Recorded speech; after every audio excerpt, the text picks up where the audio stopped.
યાત્રાધામ અંબાજીને વિશ્વકક્ષાનું ધાર્મિક અને પ્રવાસન સ્થળ બનાવવા માટે 1632 કરોડના રીડેવલપમેન્ટ પ્રોજેક્ટની કામગીરીના યુદ્ધના ધોરણે શરૂ કરવામાં આવી છે। ભવ્ય કોરિડોરના નિર્માણમાં નડતરરૂપ મંદિર ટ્રસ્ટના અધિક કલેક્ટરના બંગલા સહિત અનેક રહેણાંક દબાણો ઉપર આજે જેસીબી ફેરવી દેવાયું। વહીવટીતંત્રએ કોઈપણ પ્રકારના ભેદભાવ રાખ્યા વિના માર્ગમાં આવતા તમામ ગેરકાયદેસર કાચા પાકા બાંધકામો દૂર કરવાની પ્રક્રિયા તેજ બનાવી છે। આ પ્રોજેક્ટનો મુખ્ય ઉકેલ ભક્તોને ટ્રાફિક મુક્ત અવરજવર અને આધુનિક સુવિધાઓ પૂરી પાડી મંદિર પરિસરને ભવ્ય બનાવવાનો છે।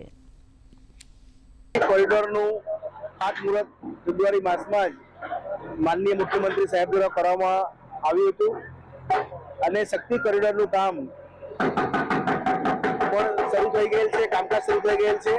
આપ જોઈ શકો છો કે જે વેવરદાસજીનો જે બંગલો છે માતાજી ટ્રસ્ટનો વેવરદાસજી પાટર, એ બંગલો પણ આ પ્રોજેક્ટના વચ્ચે આવતો હતો।